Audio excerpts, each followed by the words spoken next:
קרואטיה היא מדינה של טבע מדהים.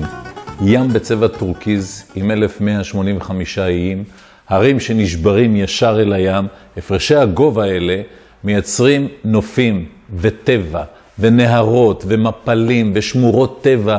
פשוט מדהים, וכשאני נוסע שם עם מטיילים ישראלים, העיניים של הנוסעים כל הזמן רתוקות אל החלונות, והם מסתכלים על הנופים ומשתגעים מהיופי.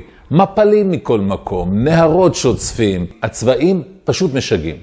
ואני יושב לי באוטובוס ומספר לאנשים, והאוטובוס נוסע, וכך מתנהל בדרך כלל טיול בקרואטיה. הגעתי לשם עם קבוצה לטיול של שבוע ימים, ישנו במקום אחד וכל יום יצאנו למקום אחר, מה שנקרא טיול כוכב.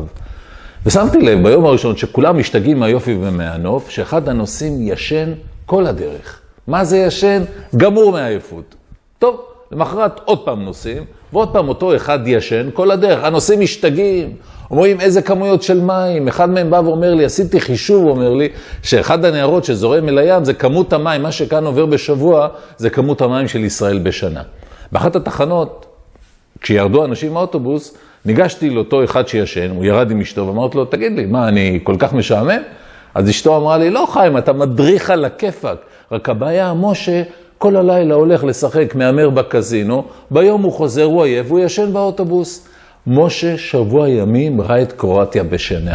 חלפנו על פני שמורות טבע, נכנסנו למערות, יצאנו ממקומות, ירדנו אל הים, והבן אדם בילה את קרואטיה בשנה. ביום האחרון, הייתה לנו נסיעה די ארוכה לשדה התעופה, הייתה צריכה להיות לנו טיסת בוקר לארץ, ולכן קבעתי שהשכמה תהיה ב-5 בבוקר, וב-5:30 בבוקר יציאה. 4:55 בבוקר, לפני שעת ההשכמה, מצלצל לי הטלפון בחדר. אני מרים את השפופרת, לקו אשתו של משה, היא אומרת לי, חיים, אני נורא דואגת, משה עוד לא הגיע מהקזינו, עוד 5 דקות יש השכמה, אתה לא תחכה לו, ואנחנו נשאיר אותו כאן, אולי אתה מוכן לקפוץ לקזינו, להתקשר אליהם, לראות מה קורה? אמרתי לה, תשמעי, אני אף פעם לא הייתי בקזינו הזה, ואני אנסה לעזור לך. עכשיו לי כמדריך הקבוצה, יש לי את רשימת החדרים של כל האנשים, מספרי החדרים שלהם, כל הפרטים עליהם.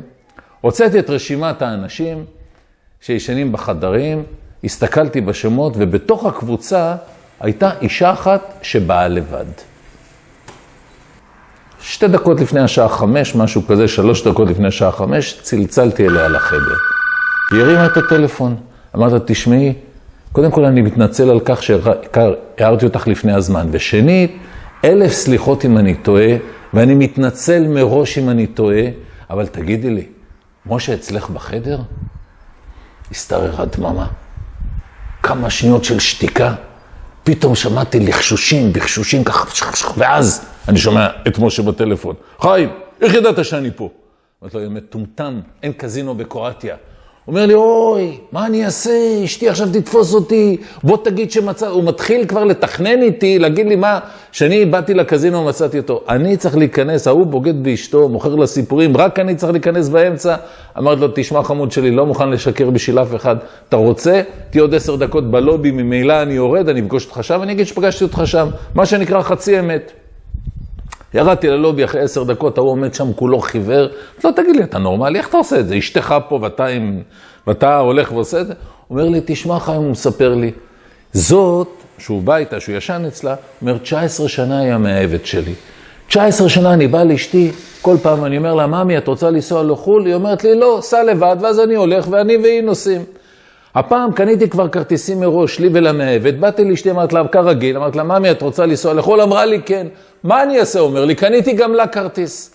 הסתכלתי על אותו פרצוף, על אותו אחד, ואז עבר לי בראש מה שאבא שלי פעם אמר לי, שכל אחד אוכל את מה שהוא מבשל לו.